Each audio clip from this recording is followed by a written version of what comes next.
Hola, buenas tardes. Vamos a continuar con las tutorías virtuales de Ciencias Naturales, el segundo nivel y de la tercera evaluación. Pese a que hoy es 11 de abril, vamos a recuperar la tutoría virtual del día 28 de marzo y a ver si durante esta semana o la próxima nos podemos poner al día.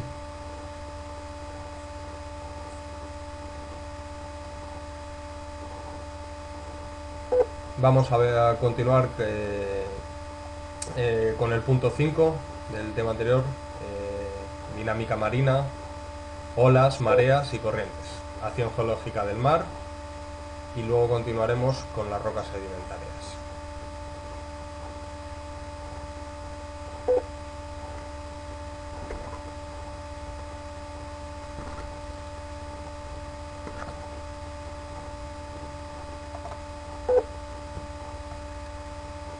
La dinámica marina la constituyen la acción de las olas, los mares y las corrientes marinas. Vamos a definir primero en el punto 5.1 qué son las olas. Las olas son ondas que se desplazan por la superficie de los mares, de los océanos, ríos, lagos, etc. Se trata de una manifestación en superficie de la acción de los vientos. A mayor altura de las olas, mayor es la realimentación positiva que extrae del viento. Es decir, cuanto más altura tienen, mayor superficie vertical tienen, y por lo tanto el viento las puede empujar más. La altura de las olas depende de tres parámetros del viento: de la velocidad del viento, de que éste sea persistente o no, y por supuesto de la dirección que tome. Las olas no son visibles únicamente en las costas, pero allí es donde su efecto es más patente y donde desde el punto de vista geológico más afectan a la zona litoral, ya que constituyen un agente erosivo. Las corrientes también tienen un efecto erosivo que puede sumarse al de las olas, es decir, tanto las corrientes como las mareas y las olas pueden afectar erosionando y modelando el paisaje costero o litoral.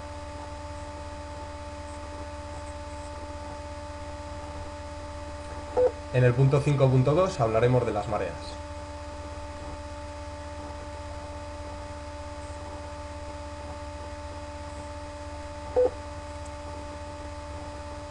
Vamos a definir primero qué son las mareas.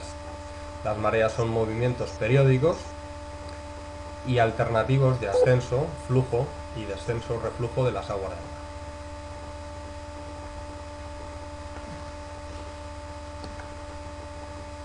Sería un cambio periódico a nivel del mar.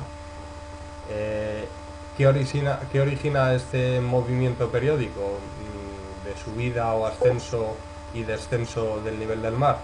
Pues el origen está en las atracciones combinadas de la Luna y del Sol, principalmente de la Luna, sobre las masas oceánicas.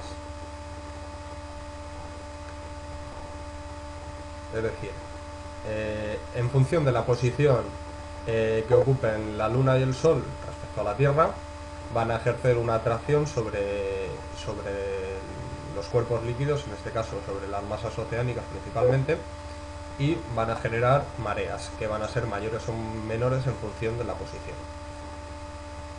Las mareas son irregulares, ya que presentan continuos cambios de intensidad y temporal.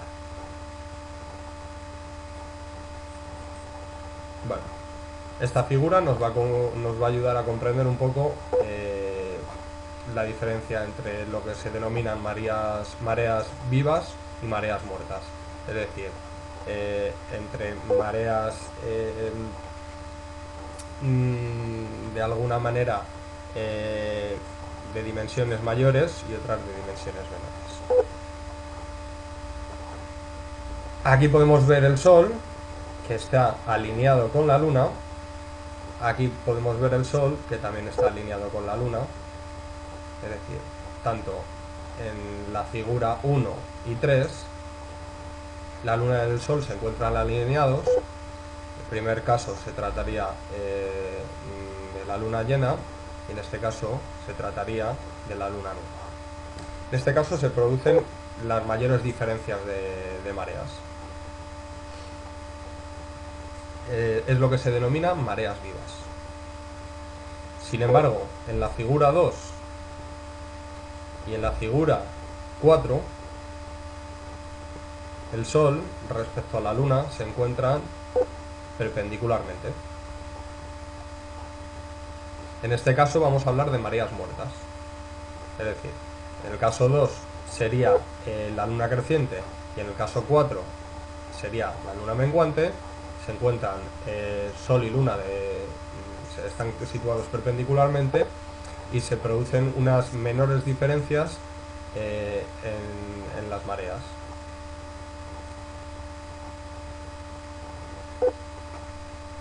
Hay dos conceptos, el de pleamar y bajamar, que también debemos conocer, y relacionado con ellos está el concepto de amplitud de marea.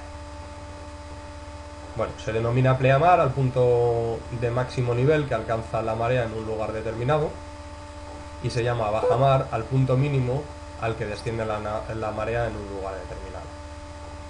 Obviamente, los niveles de pleamar y bajamar van a determinar pues la fauna y flora que puedan habitar en la costa. Evidentemente habrá especies que aguanten un nivel de desecación durante unas horas al día y otras que no puedan soportar la radiación solar directa, sino que tengan que tener una película de agua.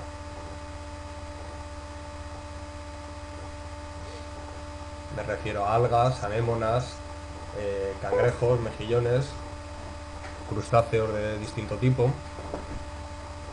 Bueno, la diferencia entre el nivel de pleamar y de bajamar es lo que se denomina amplitud de marea.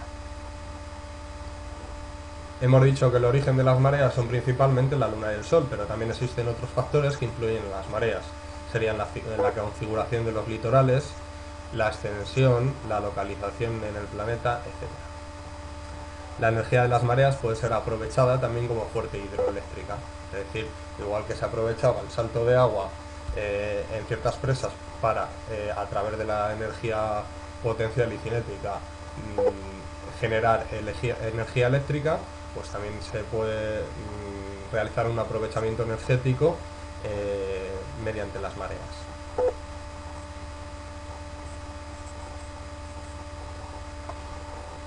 Bueno, hemos visto las mareas y hemos visto las olas. Finalmente vamos a ver las corrientes marinas. Las corrientes marinas están constituidas por masas de agua de los mares y océanos que se mueven en una dirección fija y constante y que describen largos recorridos por todo el planeta. Su formación la provoca el calentamiento superficial del agua debido a la influencia de los vientos alisios y los monzones, además de la rotación de la Tierra. Vamos a diferenciar entre corrientes cálidas y frías, y tanto unas como otras van a determinar e influir sobre el clima de zonas costeras. Las características físico-químicas de las corrientes difieren con las de las aguas de su entorno, es decir, varían en su temperatura, en su color, densidad, en su salinidad. La densidad y la salinidad están relacionadas, y la velocidad de movimiento. Estas diferencias físico-químicas son aprovechadas por las especies vegetales y animales. Algunas estarán adaptadas a unas condiciones y otras a otras. Además, esto influye sobre el aprovechamiento económico en el caso de la pesca.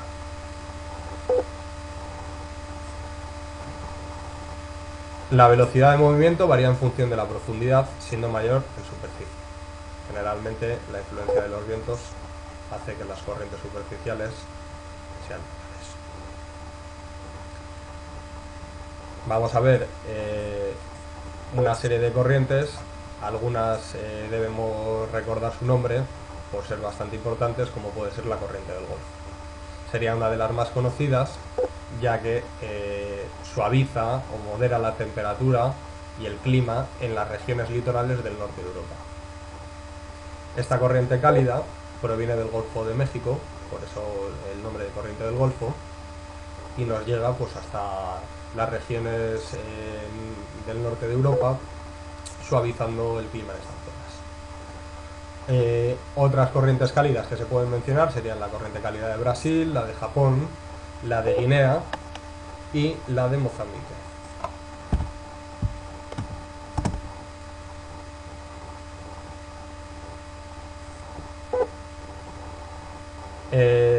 Existen también corrientes frías conocidas, como serían las de las Islas Canarias, la de California, Perú, y entre ellas debemos conocer o recordar la corriente de Humboldt, que afecta a las costas occidentales de América del Sur. La corriente del Labrador también será una corriente bastante conocida.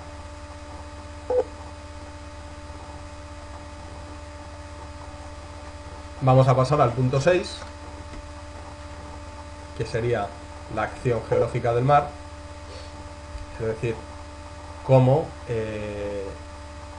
la erosión, transporte y sedimentación marinas van a afectar y modelar el paisaje costero. La costa es la zona limítrofe, es decir, sería la frontera entre tierra firme y el mar. Es una zona que está constantemente sometida a la acción erosiva del agua, que hace que se creen zonas muy distintas en función del tipo de terreno, de la actividad de las olas, de las mareas y corrientes marinas.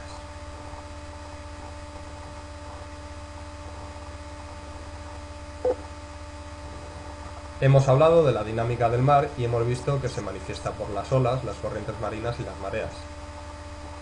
Todas ellas van a participar en las tres funciones geológicas de erosión, transporte y sedimentación.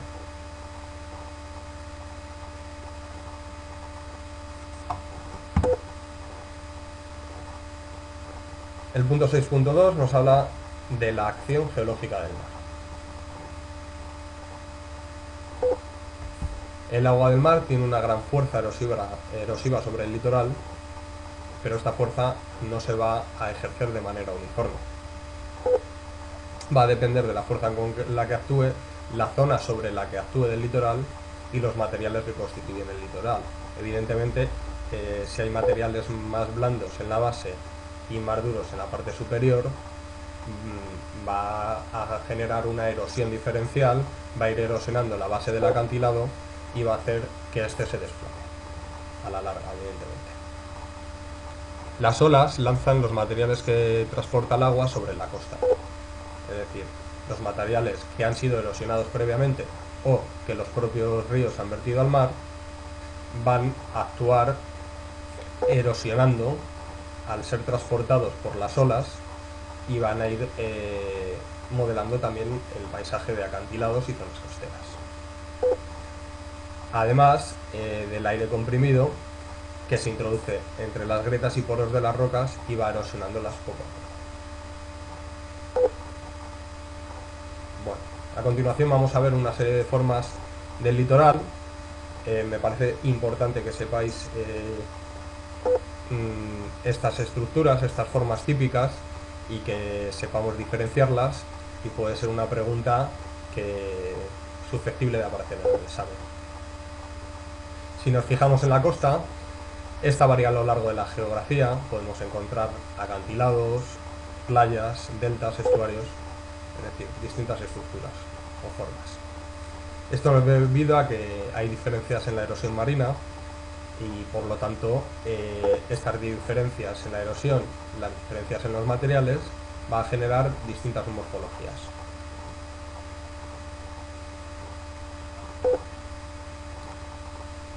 La primera de ellas sería el cabo, que se define como la parte de costa que se adentra de forma aguda en el mar.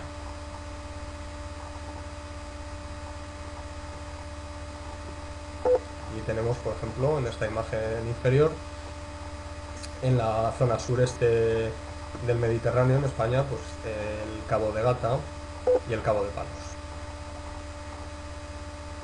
El Golfo, por por simplificarlo, sería una estructura contraria al cabo. Es decir, en vez de adentrarse en el mar penetra. Sería una penetración de grandes dimensiones del mar en la costa.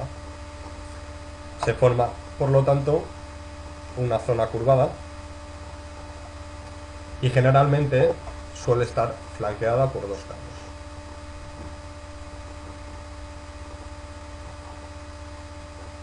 Ejemplo sería el Golfo de Luna. Bahía es un tipo de golfo de dimensiones más reducidas, es decir, de un tamaño menor y en general más abierto.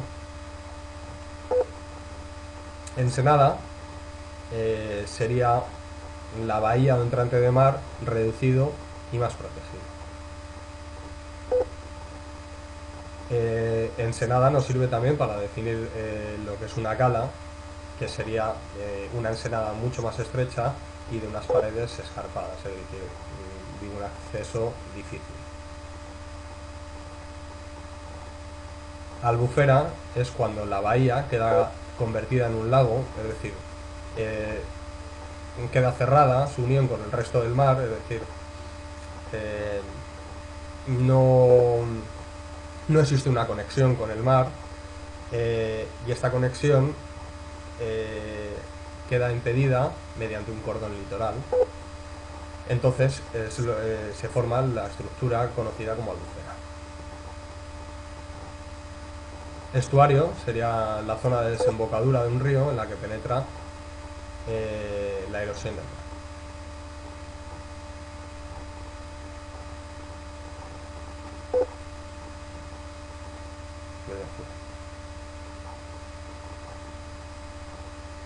Sería esta zona.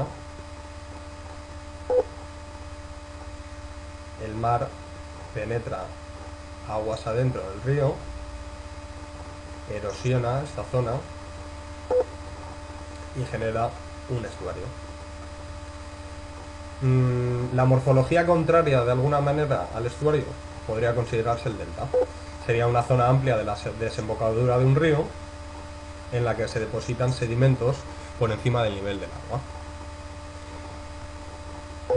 Debido a que la velocidad de transporte es menor, se van acumulando sedimentos y entonces estos materiales, que proceden generalmente de la erosión fluvial, aunque también de la erosión marina, se van acumulando formando un delta.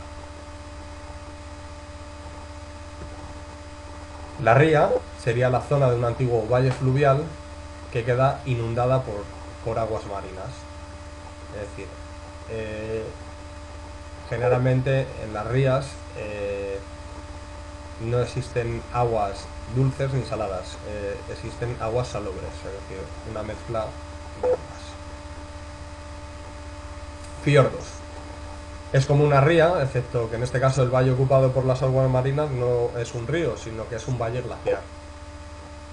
Ya lo vimos en tutoriales anteriores, que mientras que los ríos presentan un perfil en V, los valles glaciares presentan un perfil en U. Y esto ocasiona que los fiordos tengan paredes muy inclinadas, es decir, muy abruptas o verticales. Acantilados y playas. Sería el punto 6.2.2. La acción de las corrientes marinas es llevar material erosionado hacia el mar en ciertos lugares y depositarlos ya desgastado en otros. De esta forma se forman los acantilados, que se definen como la línea de costa que termina de manera abrupta, es decir, de manera muy vertical, y en algunas zonas, mientras que en otras se originan playas. La acción del oleaje y de las corrientes marinas arranca el material rocoso, lo acumula al pie del acantilado y va formando depósitos que inicialmente quedan sumergidos bajo el agua, pero a lo largo del tiempo pueden llegar a emerger formando pequeñas playas. El material aportado al océano por los ríos y sobre el que actúa también la erosión del oleaje es luego distribuido a lo largo de las costas, donde forman playas o transportado por las corrientes marinas hacia el interior del mar, es decir, hacia la plataforma continental y hacia las partes más profundas del océano. La formación de playas evidentemente va a depender de la capacidad de sedimentación, del oleaje, de las corrientes. Si es una zona que recibe mucho oleaje y que está muy afectada por las corrientes, es difícil que los sedimentos permanezcan allí y incluso puede ocurrir que playas que existen debido al oleaje lleguen a desaparecer.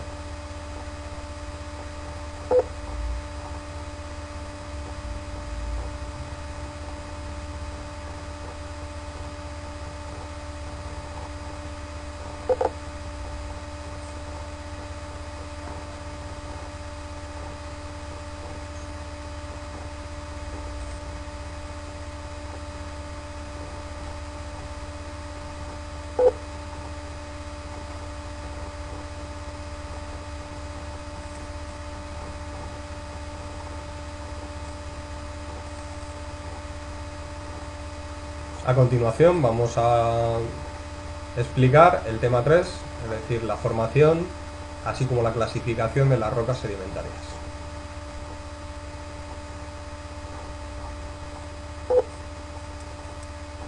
Veremos el punto 1, las rocas sedimentarias, y dentro el epígrafe 1.1, que nos va a explicar la formación de las rocas sedimentarias, es decir, el proceso de litificación. Prefijo lito quiere decir roca.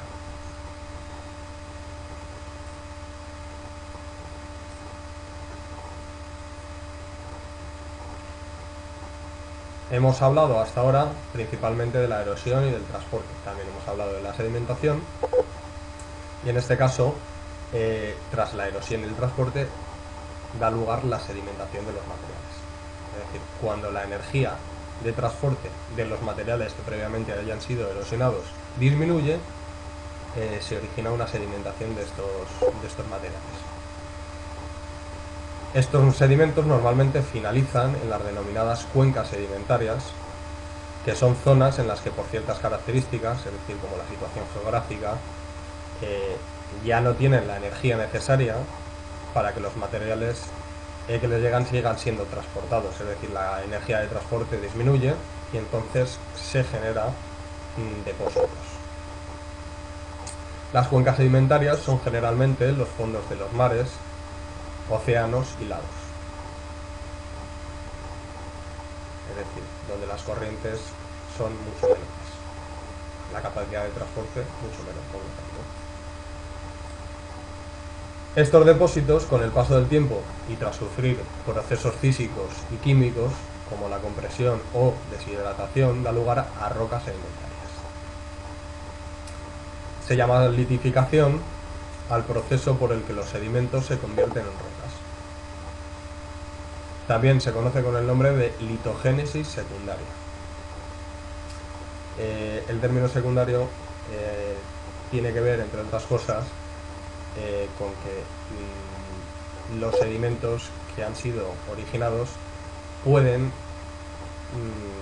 en ocasiones, provienen de rocas metamórficas o de rocas volcánicas previas, con lo cual se forman sedimentos a partir de rocas ya existentes. Este proceso se lleva a cabo en varias fases, algunas de las cuales se dan de forma simultánea.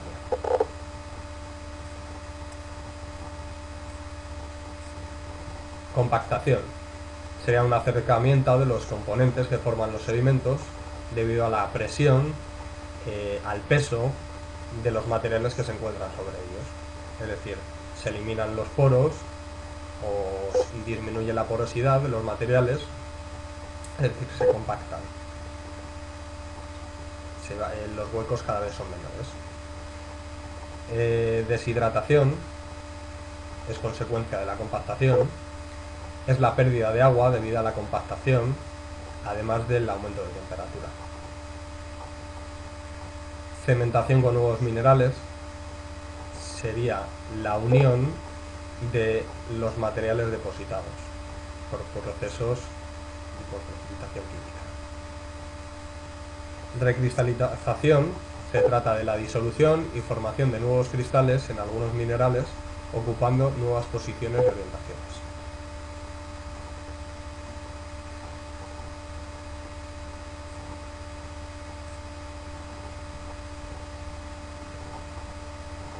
A continuación, en el punto 1.2, veremos la clasificación de las distintas rocas sedimentarias. En función de su origen, las rocas sedimentarias se van a clasificar en rocas detríticas, rocas de precipitación química y rocas orgánicas.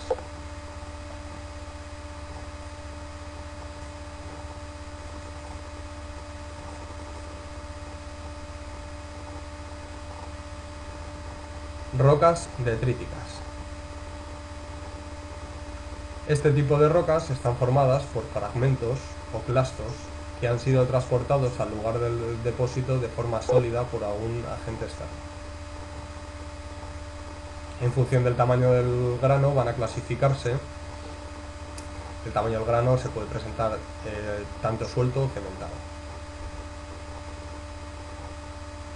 Si los fragmentos están sueltos, puede ocurrir que se acumulen donde se disgregan, es decir, donde hayan sido fragmentados o separados, por lo que serán de tamaños diferentes y de bordes angulosos y cortantes. Es decir, si se acumulan donde se disgregan, donde se han fragmentado, no han sufrido transporte. Por lo tanto, no han sido erosionados su superficie y los bordes serán angulosos. En caso de que sean transportados por los ríos, se redondearán estos bordes, es decir, la erosión, el choque con las distintas superficies con las que se encuentren, van a generar una erosión que va a redondear los bordes.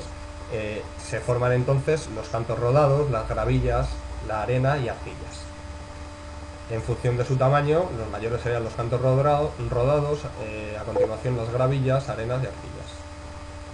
Los cantos rodados son las típicas piedrecillas que aparecen en los ríos y que debido al transporte que han sufrido, pues no tienen ningún tipo de borde anguloso, sino tienen formas circulares o semicirculares. Cuando los elementos sueltos se unen por una sustancia cementante, se originan conglomerados, brechas, pudingas y areniscas.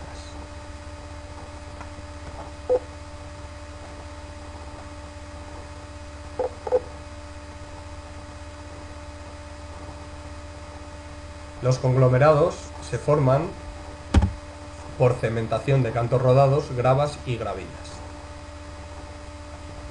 Es decir, sobre los cantos rodados, gravas y gravillas, hay una matriz que cementa, es decir, que cohesiona estos clastos. Las areniscas tienen clastos de tamaño medio. Son arenas consolidadas por cemento, que puede ser de origen silicio, como la piedra molar, ferruginoso, sería el caso del asperón, calizo, como la molasa, o arcilloso, como la arcosa. Denotan un transporte más prolongado.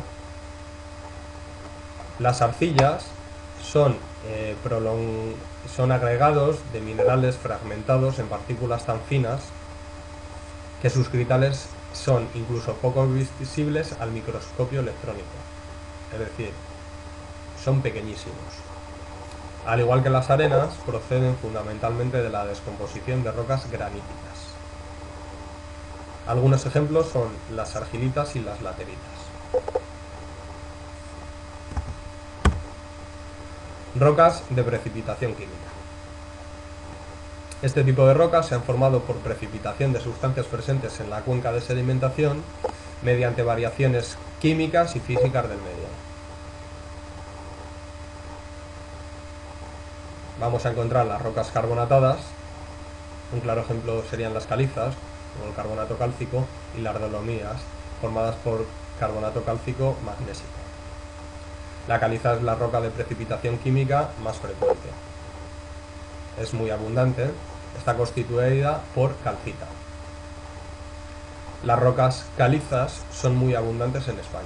Al mezclarse caliza con arcilla se obtiene marga. Rocas evaporíticas, formadas por sales tales como sulfatos, en el caso de los yesos, y cloruros, como la sal gema, sería la sal común, la silvina y la carnalina. Y la carnalita, que tiene, como su nombre indica, un color rojo, color carne. Estas rocas están formadas mayoritariamente de un único mineral, del cual toman el nombre. Todas ellas se han formado en lagunas poco profundas comunicadas por el mar, en lagos o en zonas cerradas cercanas al mar. Es decir, se generan por evaporación de zonas marinas, es decir, donde las encontramos son lugares que en el pasado geológico fueron mares. Las rocas detríticas formadas por partículas de diámetro inferior a 2 milímetros, como las arenas, limos y arcillas, junto con las rocas carbonatadas, constituyen la mayoría, casi la totalidad de las rocas sedimentarias, el 99%.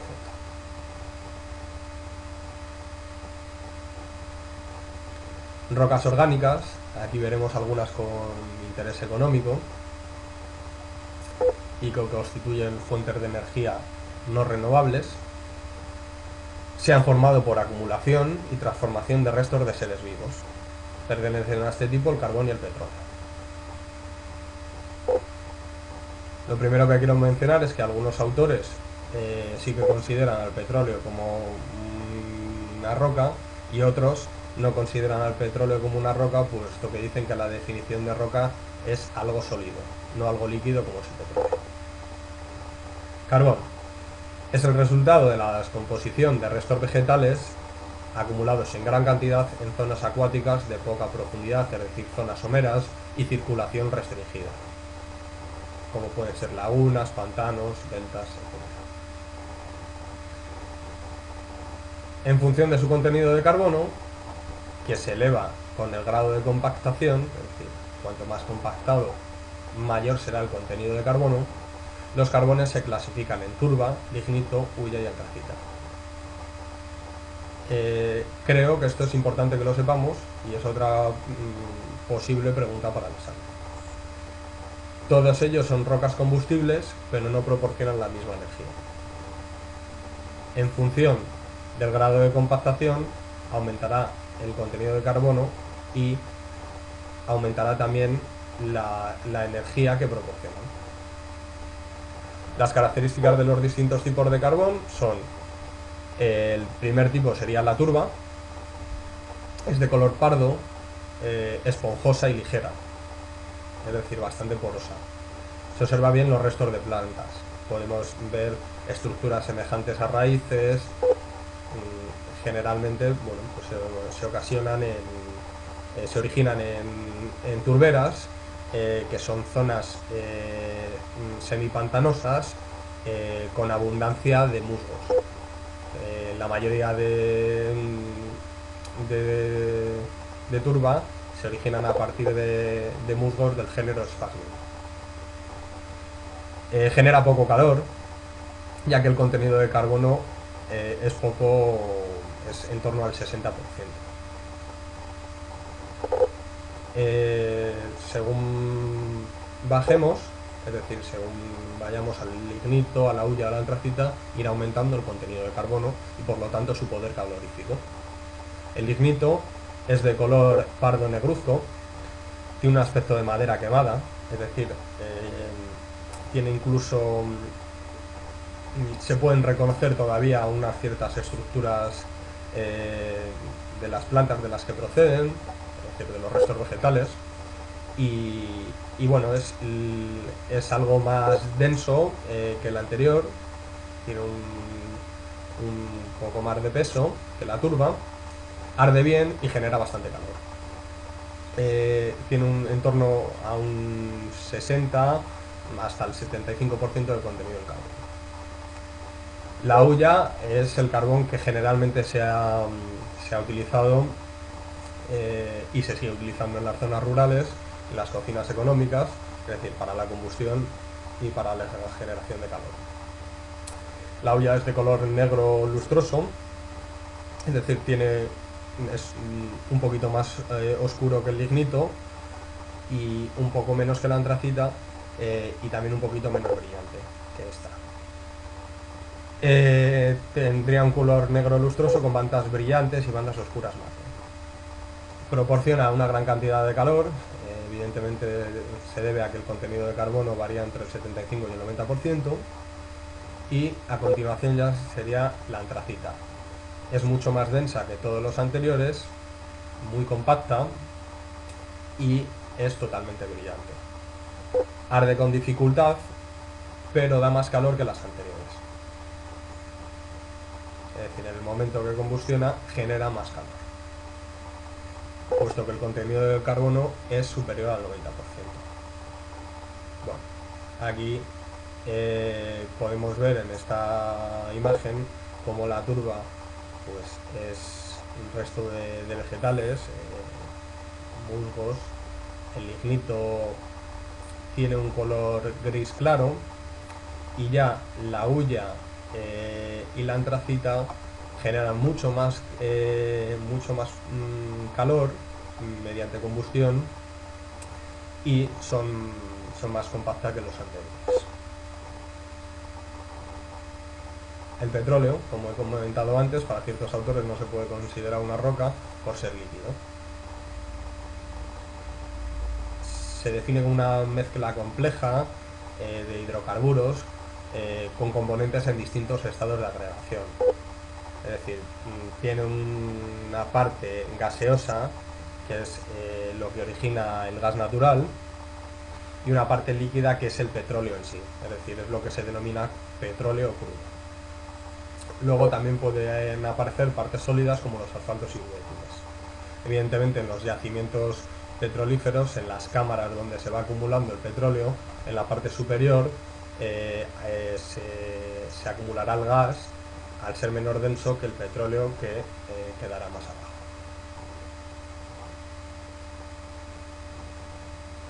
El petróleo se forma a partir de restos de seres vivos, como por ejemplo el plancton. Es menor denso que el agua.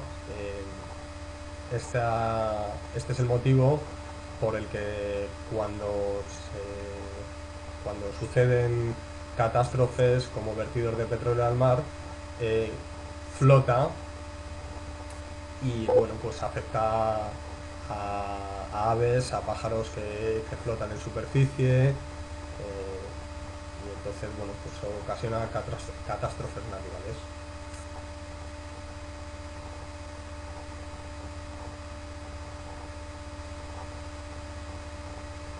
Aplicaciones de las rocas sedimentarias. Bueno, las rocas sedimentarias pueden tener distintos usos, y existe una explotación comercial. Su interés económico es muy variable, tanto yacimientos petrolíferos hasta canteras. Por ejemplo, las arenas se emplean en la construcción y para la fabricación de vidrio. La piedra molar, arenisca, se usa como abrasivo y para afilar, las típicas ruedas donde se afilan los cuchillos. Las arcillas se emplean en cerámica y para la fabricación de ladrillos. Las bentonitas se utilizan como absorbentes, desengrasantes de lana, para la purificación de gasolinas, etc.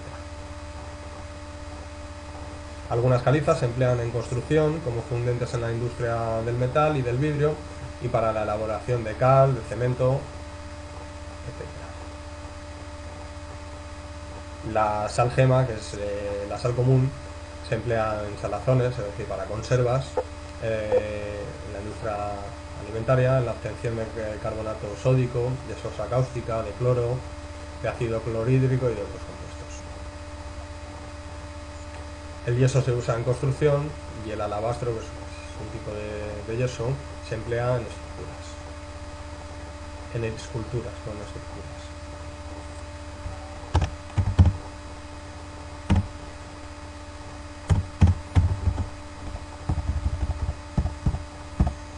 Finalmente, la bauxita es un mineral del que se extrae el aluminio. Los minerales que sirven para la extracción, por ejemplo, del aluminio, es lo que se denomina mena.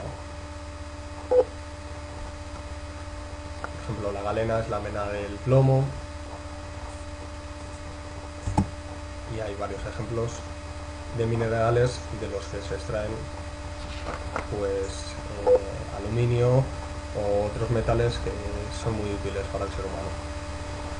Con esto doy por concluida la tutoría de hoy y bueno, tenemos una clase pendiente de recuperar que sería la correspondiente a la de esta semana, ya que vamos con cierto retraso. Y nada, si no podemos recuperarla a lo largo de esta semana, pues será la semana siguiente. Con esto me despido. Así que nada, hasta luego.